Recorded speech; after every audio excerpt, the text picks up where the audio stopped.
Dun, dun, dun.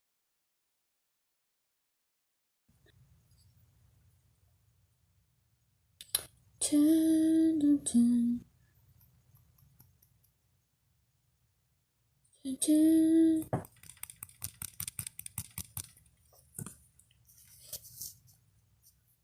Hello, hello, madang people, mabuhay. We're notifying me when that's your life. Okay. Wait,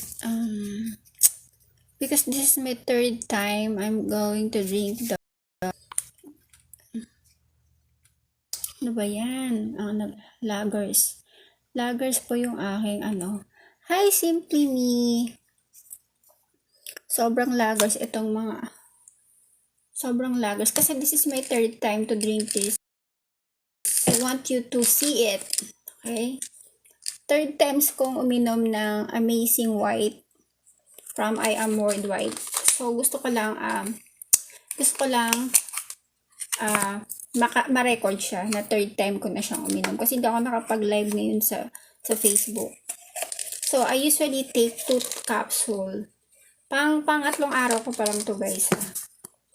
So ayan, 2 capsule yung iinumin ko. Ito ay made of organic. Huh?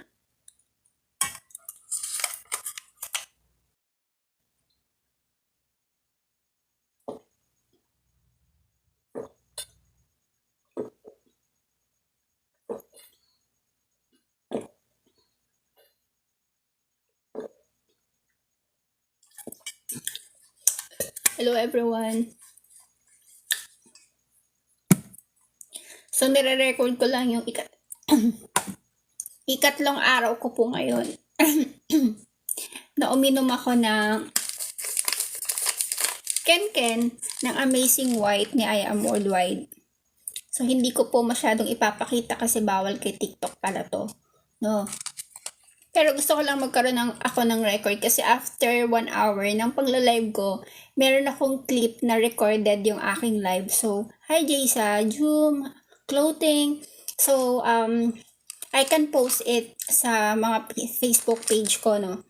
So, this is really nice, no. Pero dapat pag iinumin nyo to, kung nakakain kayo, para at least, kasi according dito sa bottle dito sa Amazing White, gluta, ano siya, kailangan nakakain kayo bago you take ito. So, ako naman kasi I'm on diet, pero, kumain naman ako ng mga ibang food. So, before I drink this, a while ago, 30 minutes before ko siya ininom, nag-barley ako, no. So, I drink Amazing Barley. So, na yan. Hanap ako ng hanap. Nandito lang pala sa tabi ko. So, I drink Amazing Barley.